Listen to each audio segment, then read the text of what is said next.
Buenos días.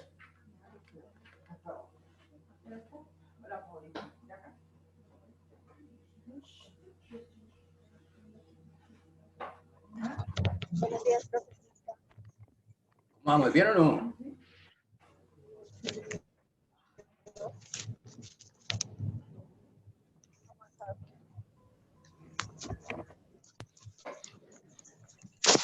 Buenos días, profe. Buenos días, ¿cómo vamos? Profe, es que mi compañerita Daisy, que no sabe qué pasó con el internet, no sabe, y no le deja conectar a la clase. Bueno, tocará entonces, pues después le compartimos esto para que se meta, para que va mirando a él mientras tanto, ¿vale? Bueno, pues. A ver si más tardecito puede conectarse. Bueno, muy bien. Entonces arranquemos de una vez con esto porque si no se nos coge la noche. Ya le ¿Listo? dije. Y ahorita entonces cuando si Daisy Esta entra, evaluación, entonces hablamos. profe. Nosotros estábamos hablando, dejamos un título que decía del compuesto salarial, ¿sí?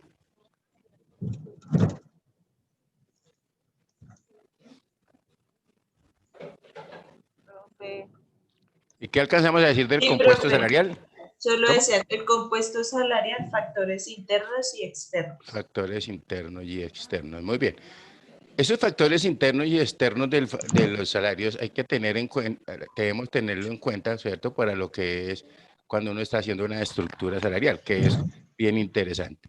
Entonces, coloquemos ahí lo siguiente y ya ahorita les comparto unos videos para que miremos lo trascendental de eso. ¿Listo? Entonces decimos que los salarios de los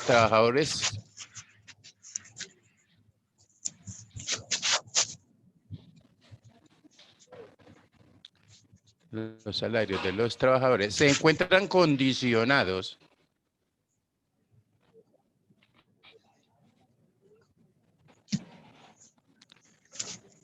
de acuerdo a una serie de factores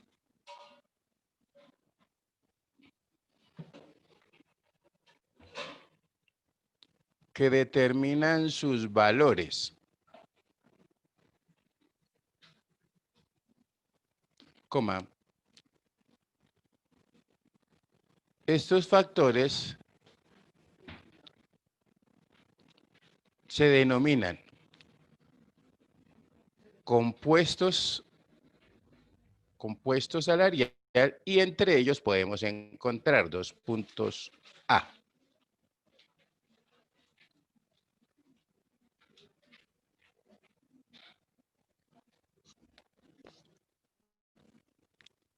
Dos puntos A. Factores internos y entre paréntesis coloquémosle organizacionales. Factores internos y entre paréntesis le colocamos organizacionales.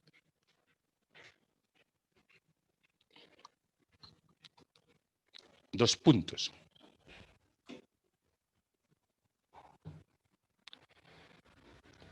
Estos factores se presentan por múltiples situaciones y condiciones.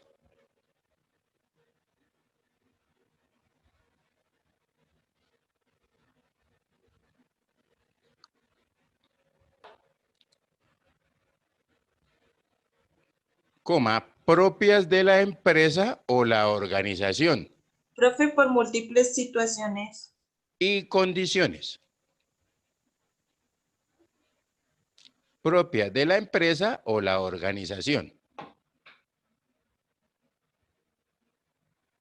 Punto seguido. Dentro de estos, podemos mencionar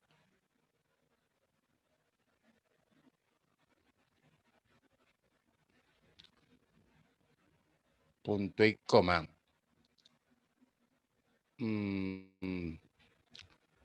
Puede ser a uno, como quieran. O guión, ¿cierto? Tipo de cargo de la empresa. Dos, o siguiente, pues. Política salarial de la empresa.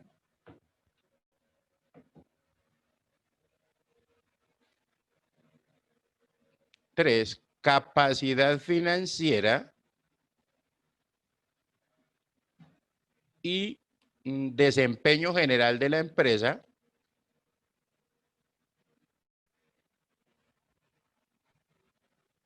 Y 4, o siguiente, pues competitividad de la organización.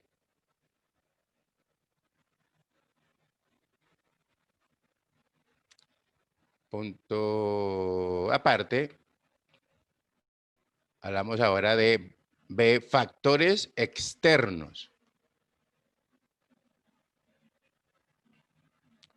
Y entre paréntesis colocamos ambientales.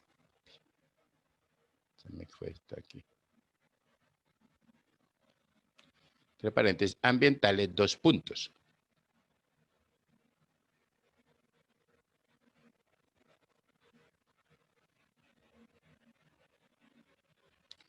Estos factores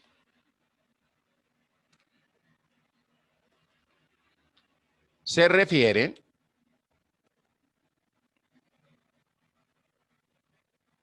a todas aquellas circunstancias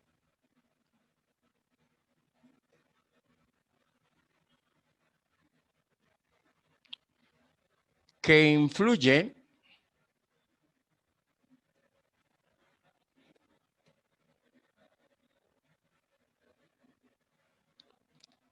pero que no son determinadas por la organización.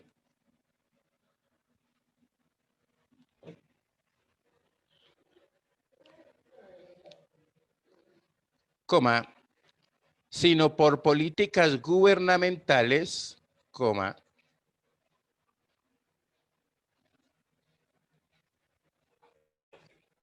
sindicales y legales.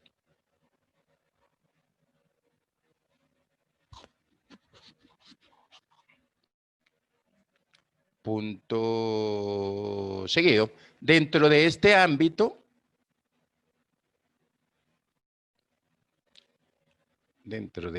ámbito, podemos encontrar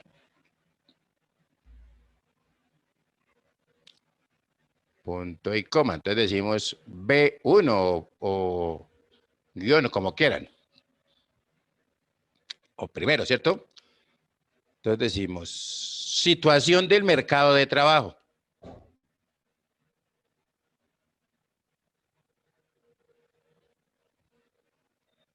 Siguiente. Situación económica del país.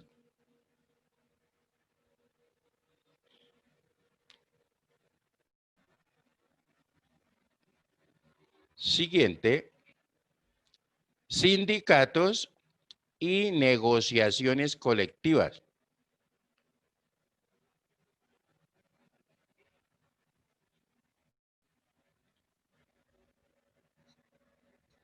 Siguiente, legislación laboral.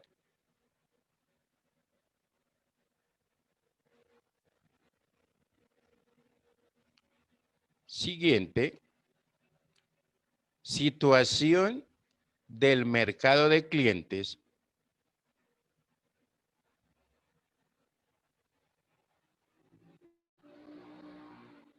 Y siguiente, competencia del mercado.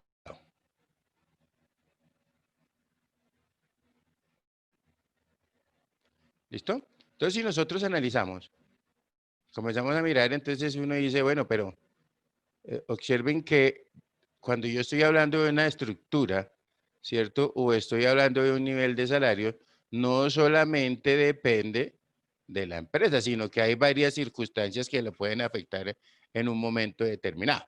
¿Correcto? Sí, profe. ¿Será que la empresa, el tipo de empresa influirá en oiga, ¿qué pasó con esta? Ya se moló Adriana, no, acá, pero qué cosa tan irregular, bueno, vamos ahí. ¿Será que, ojo eso, que ya se me olvidó. ¿Será que el tipo de empresa influirá en la estructura salarial? ¿Qué opinan? Claro, profe. Claro, ¿cierto? Entonces tiene que influir mucho porque no es lo mismo, por ejemplo, una manufacturera nacional que una manufacturera extranjera, por ejemplo, ¿correcto? O una comercializadora extranjera. ¿Listo? Recuerden que, ¿será que puedo tener personal que trabaje aquí en Colombia, ¿cierto? Y que haya sido contratado desde Estados Unidos? ¿Qué opinan? Sí, También. Pero recuerde que cuando pasa esto, pues la persona que yo contraté bajo esos términos se rige por la ley, ¿cierto? Que, o sea, digamos como por las estructuras que tengan allá en Estados Unidos. ¿Listo? Sobre todo con lo que es ese cumplimiento, ¿no? Por ejemplo, si aquí, acuérdense que aquí tenemos casi todos los lunes festivos. En Estados Unidos las fiestas son muy pocas, creo que hay como 2 o 3 nomás. ¿Listo? Entonces, por ejemplo, si una persona trabaja aquí en Colombia, pero fue contratada con los parámetros de Estados Unidos, pues obviamente ya tiene que cumplir con los parámetros de Estados Unidos. ¿Listo? Porque también dependerá de ahí que lo que es la famosa política salarial de la organización. ¿Correcto? sí, profe. En cuanto a otra cosa que hablábamos era la capacidad financiera y el desempeño general de la empresa, pues obviamente también hay que tener en cuenta, ¿cierto? Que hasta qué nivel o hasta dónde la compañía puede en un momento determinado, ¿cierto? Comprometerse con ciertos pagos para poderle cumplir a su personal, ¿no? Y lo otro también es la famosa competitividad, ¿no? Que, como decíamos, estos son factores internos, ¿cierto? Ya dentro de la compañía. Pero también nos vemos afectados por lo que son los factores externos. Dentro de esto están la situación del mercado de trabajo, por ejemplo, recuerden que cuando hay digamos, cuando hay poca oferta de empleo, eso se complica muchísimo, ¿no? Porque, como decimos vulgarmente, en muchos momentos le toca regalar a las personas del trabajo, pues para poderlas contratar. De pronto han escuchado de problemas que hemos tenido con respecto a los venezolanos, sin hablar mal de ellos, ¿cierto? Pero, digamos, la gente trabajadora, ellos, si a una persona, a un mesero, le pagábamos 40.000 pesos, a ellos Ellos les les ofrecen pagan 20.000 20.000. y ellos se sienten bien pagos, ¿correcto? A un amigo mío que le llamamos una contabilidad, pues incluso él tenía 4 meseros en su restaurante, pues en su momento, ¿no? Y entonces, pues todos eran colombianos y cuando en una ocasión fuimos a visitarlo y ya habían 2 venezolanos y 2 colombianos, entonces se le preguntó por qué había hecho eso, o qué había pasado con los otros 2, si habían renunciado o qué había pasado. Dijo, no, yo salí de ellos, ¿cierto? Porque pues igual habían cometido algunas cosas por ahí de Sí. mal gusto, ¿cierto? Y además, con lo que le pagaba a los 2, yo puedo contratar 4, ¿correcto? Y lo más seguro es que pronto salga estos otros 2 colombianos que quedan. ¿Por qué? Porque él decía, es que mi negocio, yo tengo un negocio, yo no tengo una casa de beneficencia. ¿Sí me entiende? O sea, hay muchos factores que van a intervenir ahí, ¿listo? Muy Sí, bien. señor. Los sindicatos y las negociaciones, otro problema, ¿cierto? Las negociaciones Ah, colectivas. Hablo de otro problema, acuérdense que nosotros estamos hablando desde el punto de vista de la administración como tal, ¿cierto? Y cómo vemos la cosa. Otra cosa de pronto a veces es la posición de uno como trabajador, ¿sí o no? Porque uno como trabajador siempre sentirá que no le pagan nunca bien o no, sí, si ¿cierto? le Porque pagan o a algo. usted le aumentan, a uno le aumenta ya ¿cómo se llama esto? Al mes, ya el primer mes todo contento, pero al segundo ya no, ve que no le alcanza, ¿cierto? Porque uno, pues digamos, porque uno está acostumbrado a gastar siempre más de lo que se gana y eso también hay que comenzar a controlarlo. Muy bien. La legislación laboral es otro factor externo, obviamente, ¿cierto? Nosotros por lo menos debemos cumplir con lo que habla la legislación laboral. Entonces, por eso es que, fíjense que todos los años se habla de cuál va a ser el aumento al salario mínimo, ¿correcto? Y que si uno comienza a mirar de pronto le aumentan el 6%, como pasó hace más o menos 2 años, ¿cierto? Y resulta que el primer contratiempo que encuentra uno es el transporte, porque al transporte le suben el 10%. pronto ustedes se acuerdan que decían, no, el Transmilenio cuesta 2.000, cuando se aumentaron el 6% y una vez pasó a 2.200. Pero, digamos así, uno sea, por más cerrado que sea, sabe que el 10% de 2.000 son 200 pesos, que fue lo que le aumentaron. Entonces, de pronto por el valor uno como que no le pone mucho cuidado, pero a la medida que se va metiendo en el cuento, se va viendo que cada día le alcanza menos, ¿cierto? O puede comprar menos cosas con el salario que tiene. ¿Estamos? Sí, señor. Importante también, tanto, digamos, las otras dos situaciones que son la situación del mercado de clientes y la competencia del mercado, pues van de la mano también, ¿no? Porque recuerde que generalmente, o en muchos casos, el cliente prefiere comprar más barato, ¿sí o no? Dice, no, momentico, pero si, y si estamos hablando de unas bellezas que de pronto atienden los mercados del gobierno, a veces no se fija ni en la calidad, ¿sí me entiende? De pronto el gobierno tiene toda la voluntad de que le suministren los productos adecuados, ¿cierto? Como se han hecho las contrataciones. Pero muchos de ellos no cumplen. ¿Listo? Como pasó con el caso de la alimentación de los chicos de La Guajira, ¿se acuerdan de eso? ¿En Tumaco? Y en Tumaco otro, sí señora. Y acuérdense fundamentalmente que qué pasó. Sobre todo los de La Guajira que les daban, era esa comida ya mala, ¿cierto? O sea, esas mogollas que le daban a uno a veces llenas ya de lama y todo ese tipo de cosas, que eso pasaron en el reporte también. Incluso no, digamos, no se cree casi en las personas y me parece que eso es como, oye, nos hemos olvidado más de las personas, nos importa más ahora que el dinero, ¿sí o no? Pasemos por encima del que pasemos. Entonces eso no está bien. ¿Estamos claros ahí? Sí, profe. Muy bien, espérate un momentico. Ella está hablando Jennifer. Señora, Sí, señor, profe. un momentico. Oiga, ¿qué pasó con esta niña? Se me voló Adriana. ¿Qué anda Adriana? Es que creo que está viajando, profe. Entonces se Ah, conectó y iba en un carrito. ok. Y doña Daisy fue la que tiene problema, ¿no? Sí, señor. Me toca mirar aquí porque después van a decir, no, pero ya este man ahí consiguió solamente clase privada con una sola vieja ahí, ¿y uno? Entonces hay que pagarle. Lo importante es que después compartamos todo esto con ellos. ¿Listo? Bueno, muy bien. Entonces, espérame un momentico. Dentro de esa, digamos, todo esto que tiene que ver con con ese salario, ¿cierto? El compuesto salarial, pues ahí es donde entran fundamentalmente a jugar un papel bien importante lo que son las estructuras salariales. ¿Listo? Entonces, espérame un momentico aquí, ya se perdió. Vamos a mirar lo que hablamos aquí.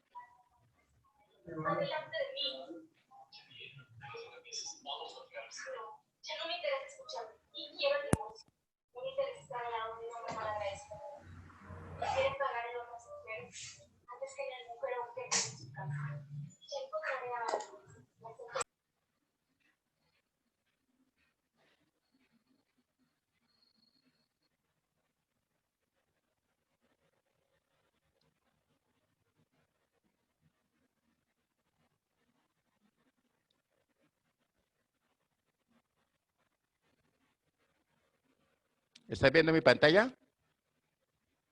Se ve oscura, profe. Ah, ya.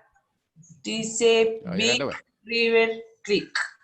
Recursos humanos, niveles salariales. El experto en Listo. capital humano, capital humano. Ok, muy bien. Entonces aquí vamos a escuchar ya ahorita miramos lo de las estructuras. Y unas bellas, bien, atención para que esta muchacha se ponga pilas con esto. ¿Cómo estamos de sonido? Hola, me da mucho gusto saludarte y hoy quiero compartir. ¿Estamos bien de sonido? ¿Escuchas bien?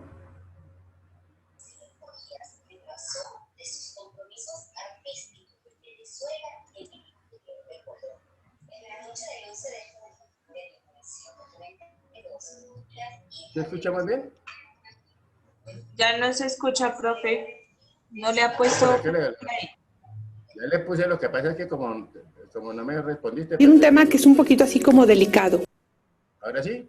Sí, profe, ahí se escucha bien. Ah, ok, listo. Y tiene que ver con los niveles salariales. Muchas empresas, por increíble que parezca, hoy no están trabajando con el estándar de tener niveles salariales.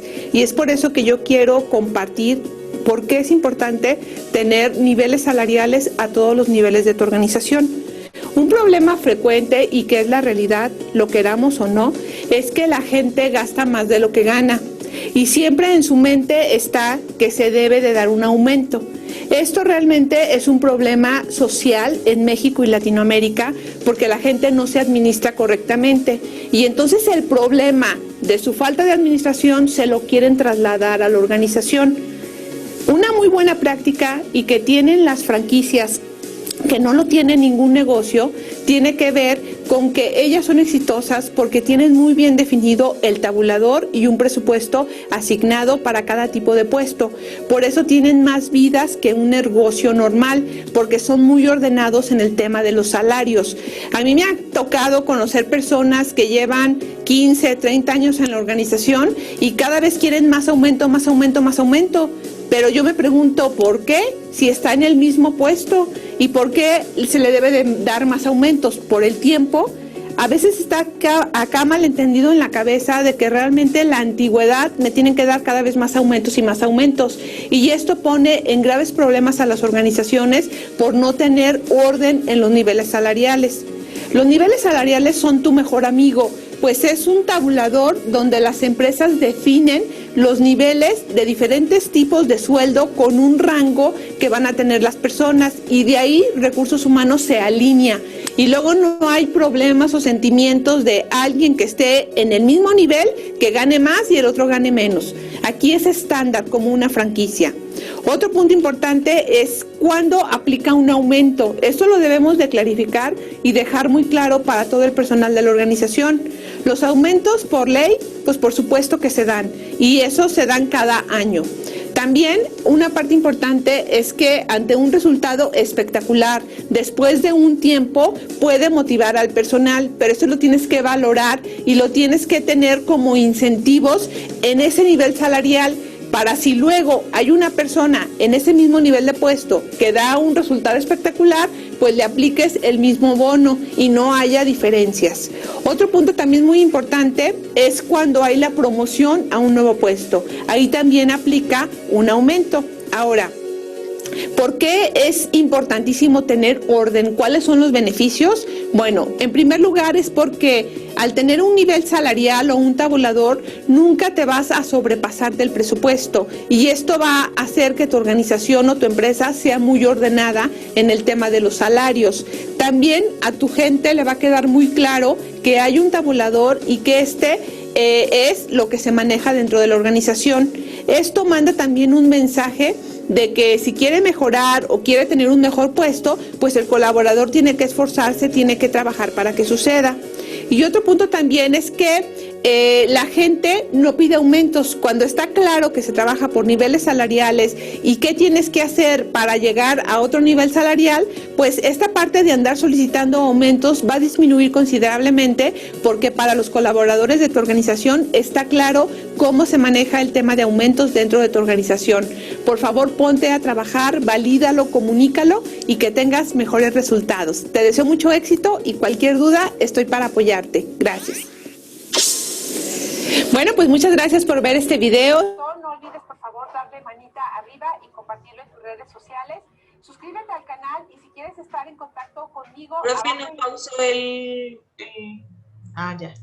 Tranquila que ya, esto ya es... ¿Cómo la ves? ¿Es cierto o no es cierto? Es muy cierto, profe. Si tú tienes una estructura... Bueno, si nosotros tenemos una estructura salarial, pues obviamente debe cobijar a todos los miembros de la compañía, ¿no?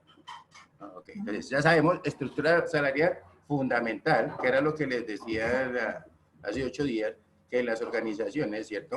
Es importante tener esas estructuras salariales, esas definiciones de cargo, para que, de acuerdo a esto, ¿cierto? Se trabaje todo lo que tiene que ver con la parte de incentivos al personal. ¿Listo? Espérate un momentico aquí, ya le comparto. La otra.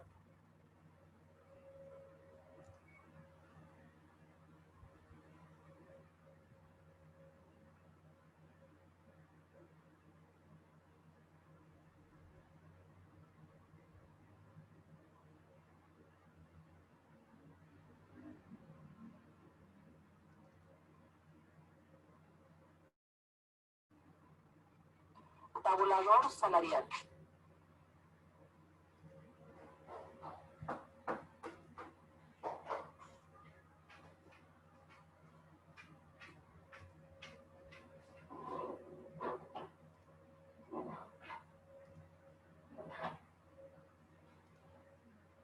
¿Estamos viendo aquí?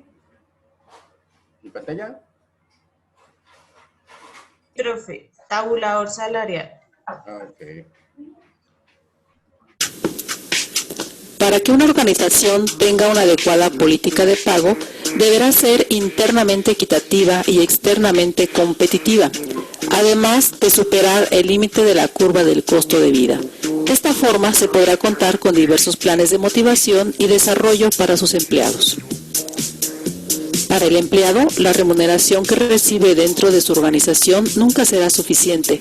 Podrá hacerlo para satisfacer las necesidades materiales, pero para la mayoría de la gente, lo que gana nunca será bastante para satisfacer las necesidades de seguridad y sobre todo las del ego o estatus. Se puede afirmar que unos cuantos ganan demasiado, pero nadie gana lo suficiente.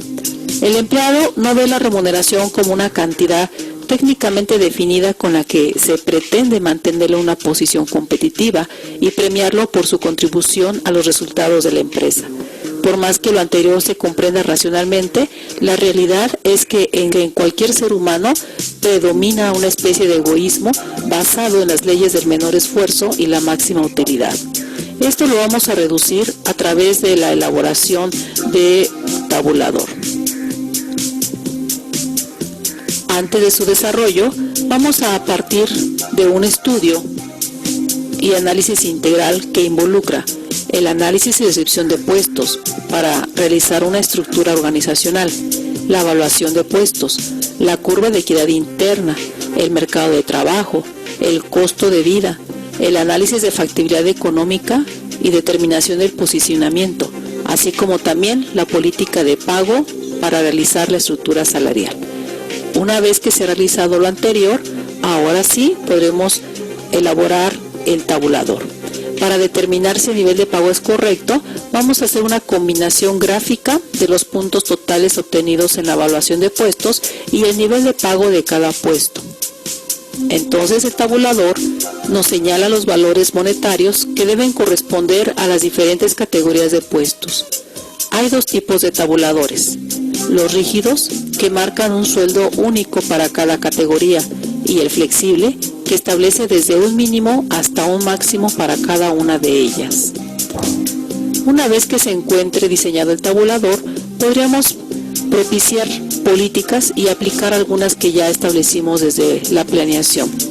Por ejemplo, podemos poner una que se evite que los nuevos empleados tengan salarios superiores a los que devengan quienes ya trabajan en la organización en la misma categoría del tabulador de sueldos. De esta forma, ahora sí se pueden asignar diferentes sueldos a diferentes niveles del desempeño de los ocupantes del puesto. Es decir, ya podemos hablar de la administración de la compensación del personal. De acuerdo a los resultados, se podrán ofrecer ciertos beneficios, por ejemplo, bonos de puntualidad del 10% sobre su salario base, bonos del otro 10% sobre su salario base, y sobre todo el tabulador permitirá el desarrollo de los empleados, ya que podrá ser ubicado de acuerdo a la evaluación del desempeño que se aplique.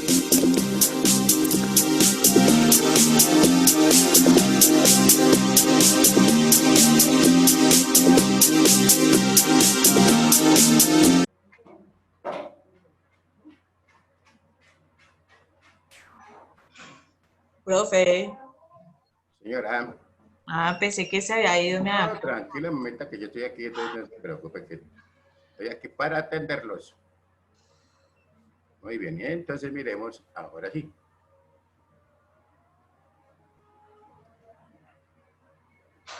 Recuerden que esta conferencia les va a dar más herramientas, ¿cierto? Ya sabemos, ¿cierto? Que es importante esa estructura de salario, ¿cierto? Sí, señor. Entonces, fundamental que nosotros siempre estemos ¿en qué? Fundamental que estemos ¿en qué, profe? Siempre nosotros estemos teniendo en cuenta o estemos comprometidos con la elaboración de la estructura salarial. ¿Listo? Aquí esta consultoría nos va a dar un poco más de herramientas. Me dice si... Espérate un segundito porque es que esto se me... Aquí y aquí. ¿Listo? ¿Vimos aquí? Sí.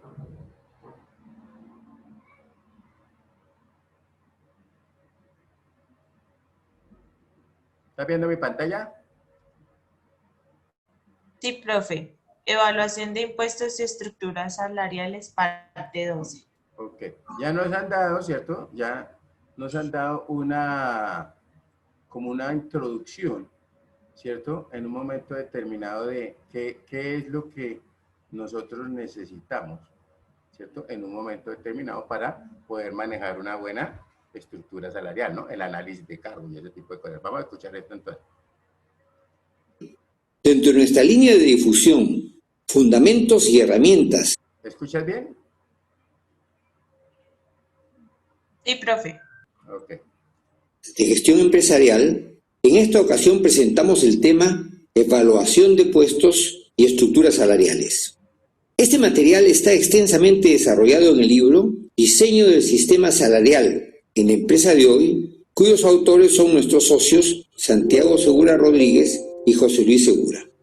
Como cuestión previa, tomemos un par de minutos para examinar un concepto básico que sustentará el orden de nuestra exposición. El grado de satisfacción del personal respecto a sus saberes depende de dos variables y no de solo una. La primera variable es la consistencia salarial interna, es decir, la correspondencia que debe existir entre los requisitos y responsabilidades de los puestos y las remuneraciones de quienes los ejecutan. Los trabajadores que tienen a su cargo las labores más complejas y exigentes deben tener remuneraciones mayores que los que desempeñan tareas más simples y menos desafiantes. Por su parte, la consistencia salarial externa concierne a la relación existente entre el nivel de remuneraciones de nuestra empresa y los de otras organizaciones. La comparación de cuánto se nos paga y cuánto se paga en otras compañías por trabajos equiparables, sin duda propicia un sentimiento de justicia o de inequidad que afecta en mayor o menor grado a la satisfacción laboral. En el marco enunciado, la evaluación de puestos es la herramienta que permite establecer la importancia o valor de cada puesto respecto a los demás de la propia empresa, lo cual constituye la base ineludible para instaurar y preservar una consistencia salarial interna. La consistencia salarial externa, por su lado, se cautela por la vía del diseño y actualización de las estructuras de remuneraciones de la compañía, aspecto que, por cierto, incluye la comparación metódica de los niveles de haberes de la organización con los prevalentes en el mercado. Ahora bien, la extensión y contenido de la materia nos ha llevado a segmentar su presentación en dos partes, expuestas también en dos videos. En el primer video abordamos los conceptos y técnicas de la evaluación de puestos y en el segundo nos ocupamos de los concernientes a las estructuras salariales. Examinemos en una primera instancia un panorama de la evaluación de puestos como marco para analizar luego su metodología. En cualquier organización laboran decenas, centenas o millares de trabajadores, cada uno de los cuales posee características personales derivadas de sus aptitudes, su personalidad y otros factores. No obstante, cuando abordamos el diseño y la administración de sistemas de remuneraciones, las decisiones no se toman sobre la base de las particularidades de las personas, sino de las características de los puestos que éstas ocupan. La totalidad de los puestos de una compañía obviamente no tienen funciones o características de idéntico tipo, Más bien, sus contenidos, exigencias y responsabilidades son de distinta índole. De ahí que, tal como se plantea en el diagrama, para la evaluación se demande clasificarlos en una primera instancia en grupos ocupacionales. El grupo ocupacional de ejecutivos y profesionales comprende los puestos que tienen una u otra de las siguientes características. 1. Su cometido fundamental es lograr resultados a través de otros. Y 2. Es requisito ineludible que sus ocupantes posean educación universitaria completa. Se catalogan en este grupo, por ejemplo, el puesto de jefe de determinado departamento o unidad organizativa, el supervisor de planta de una refinería, un jefe de mantenimiento especializado o un analista de sistemas senior. El grupo ocupacional de puestos técnicos y administrativos congrega los puestos que no demandan la educación y el ejercicio de supervisión señalados para el grupo anterior. Son algunos ejemplos las posiciones de oficinistas, las de especialistas intermedios y las que exigen educación superior parcial. Los ocupantes de estos puestos, por regla general, solo son responsables de su propio trabajo. Por último, el grupo de puestos operativos incorpora los trabajos de planta y de mantenimiento en los que se mezclan los conocimientos de orden técnico, la destreza física y la actividad corporal. Algunos puestos de este grupo son los operadores de maquinaria de planta, los operadores de montacarga y los operarios de mantenimiento de equipos. Para terminar este examen panorámico de la evaluación de puestos, fijemos nuestra atención en la columna final del diagrama. Esta expresa gráficamente que dentro de cada grupo ocupacional los puestos se ordenan en categorías. En la ilustración que vemos en pantalla, los ejecutivos y profesionales se han clasificado en 4 categorías: A1, A2, A3 y A4. Por supuesto, A1 es la categoría más alta dentro de este grupo ocupacional por congregar los puestos con los mayores requisitos y obligaciones, y A4 resulta la más baja, ya que concentra los puestos más simples y menos desafiantes. De semejante manera, los puestos técnicos y administrativos están clasificados en 5 categorías, mientras que los puestos operativos cuentan con 3 categorías.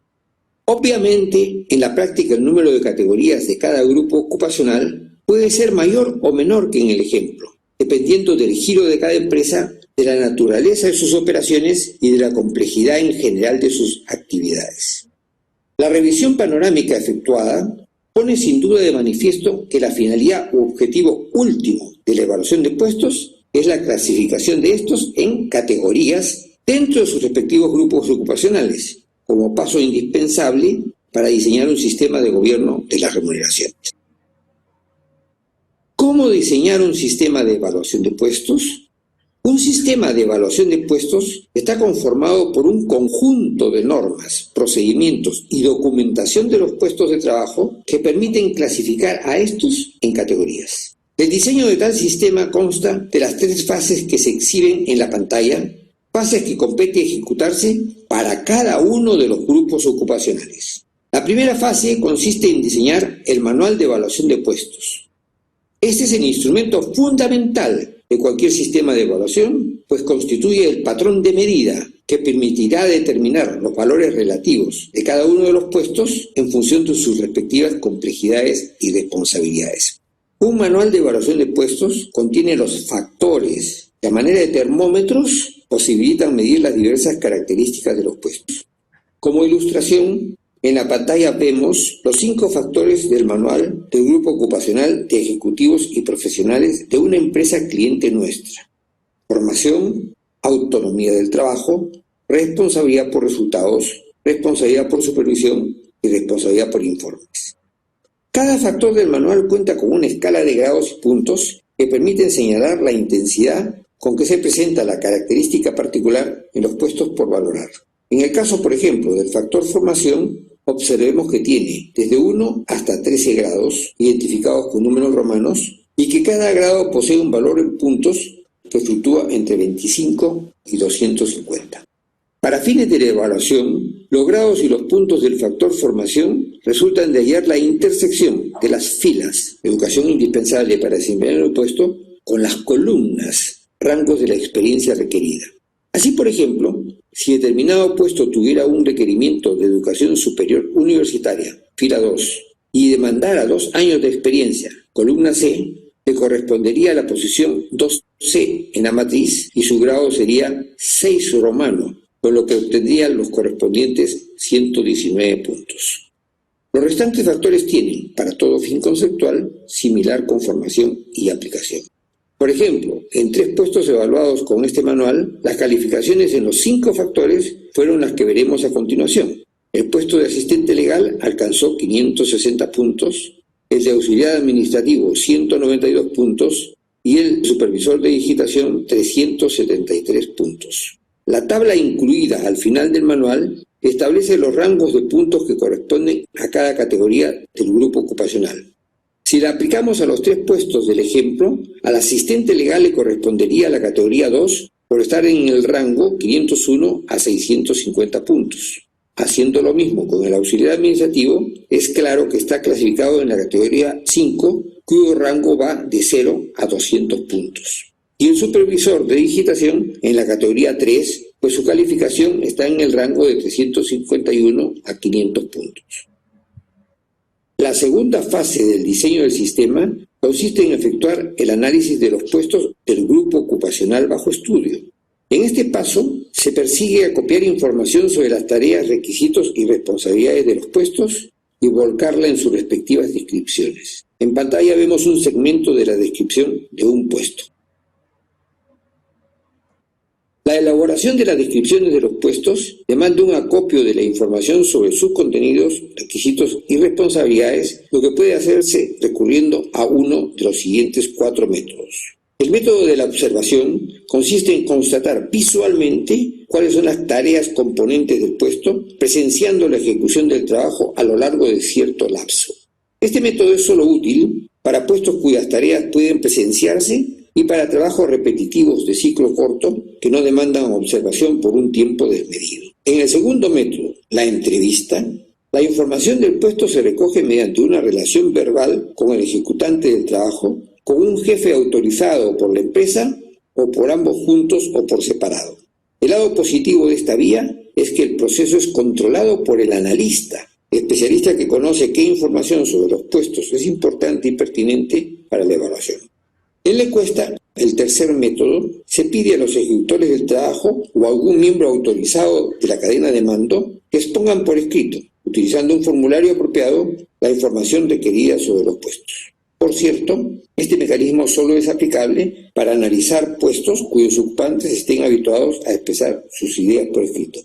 Por último, el método mixto consiste en combinar unos y otros de los que acabamos de exponer, buscando explotar sus ventajas y contrarrestar sus inconvenientes. En este caso suele recurrirse a las combinaciones observación-entrevista y encuesta-entrevista. La tercera y última fase es la calificación de los puestos. Como vemos en el diagrama, esta etapa demanda contar con 2 tipos de documentos, con el manual de evaluación y con las descripciones de los puestos. Con estos documentos, la calificación es efectuada por un comité de evaluación, es decir, por un órgano que tiene facultades para determinar, con sujeción a las directrices y parámetros establecidos para el efecto, los valores relativos de los puestos.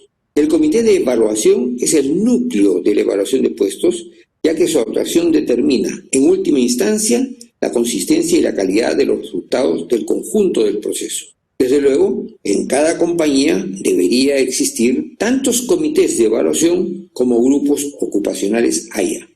La cantidad de integrantes de un comité gira alrededor de las 5 personas. Una cifra inferior, digamos 2 o 3 miembros, genera el peligro de que uno de ellos, por su jerarquía en la empresa, su ascendiente o su mayor conocimiento de los puestos, ejerza fuerte influjo sobre los otros, anulándose de esta manera en la propia praxis las ventajas del trabajo en equipo.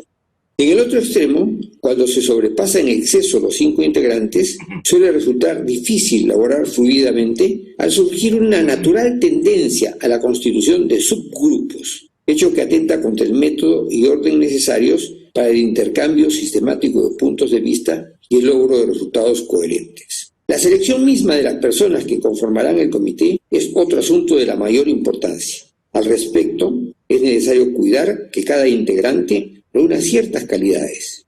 Una de ellas es el conocimiento, por lo menos panorámico, de los puestos por evaluar.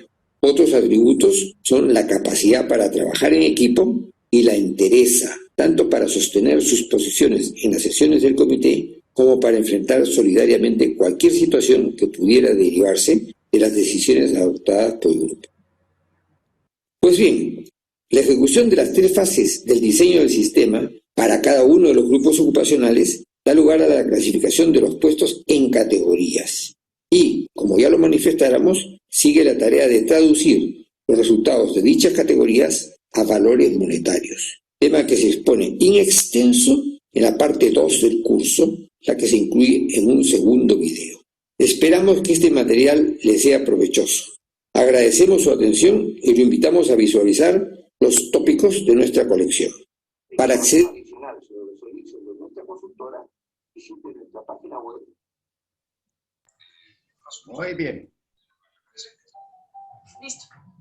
Profe, o sea que un técnico no le pagan a uno mucho, ¿no? Con un técnico. Pero depende de la estructura que tenga la compañía. Porque sí, también el grado de responsabilidad. Porque de pronto, digamos, en el área contable, ¿cierto? A veces uno encuentra que dicen se necesita contador, digamos, vamos a poner un ejemplo, 1 millón de pesos, ¿correcto? Y puede encontrar que se diga, se necesita asistente contable o asistente de contador y le pagan 1.500.000. O sea, ofrece 1.500.000, ¿sí me entienden? O sea, depende de qué, de la empresa digamos, del tipo de empresa y cómo tenga ella, digamos, establecido sus categorías para los niveles salariales. Porque incluso a veces uno se pone a pensar, uy, no, pero es que entonces, ¿para qué estudia uno tanto si en un momento determinado le van a pagar menos que a un técnico que a un profesional? Lo que sucede es que muchas veces también, digamos, el ubicarlo como técnico es con respecto a la estructura que tenga la organización. Pero ese técnico puede estársele requiriendo niveles, por ejemplo, de maestrías o niveles de especializaciones, ¿sí me entienden? O sea, por eso puede ser que haya las diferencias dependiendo de la categoría de las empresas. Ahora, si uno, digamos, quiere hacer una buena evaluación, pues tendría que mirar el mercado o la competencia, ¿cierto? ¿Cómo está? Que es lo que siempre se recomienda, ¿no? Miremos cómo estamos respecto a la competencia en esos niveles salariales. ¿Listo? Sí, profe. Muy bien. Entonces, en la segunda parte, dejémoslo para cuando vengan estas ingenieras, porque si no, ahí sí quedamos. ¿Listo? Vamos a colocar un titulito que diga aspectos del salario.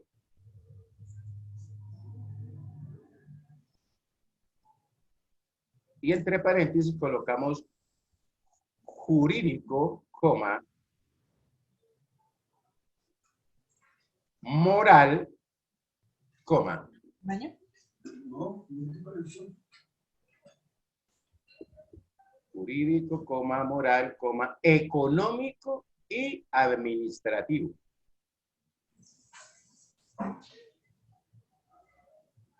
¿Listo? Sí, señor. Muy bien. Entonces nos vemos ahorita por el otro. Faltan 5 minutos según esto, sí, apenas. Nos vemos entonces en el otro enlace a las 8:05. Puede ser ahí como para que se estire un momentico, ¿vale? Bueno, profe, gracias. Ya hablamos entonces. Bueno, y trata de saber si puedes tratar de comunicarte con Jennifer a ver cómo le fue, ¿vale? Jennifer está acá. Jennifer, no, sino. Ah, perdón. Bueno, mamita, pero fíjate más bien lo que parece. ¿Con Adriana o con Daisy? No, con Daisy. Era la que tenía problema, ¿no? Sí, profe. A ver cómo le ha ido con ese problema. Listo, entonces ya hablamos. Bueno, profe. Bueno.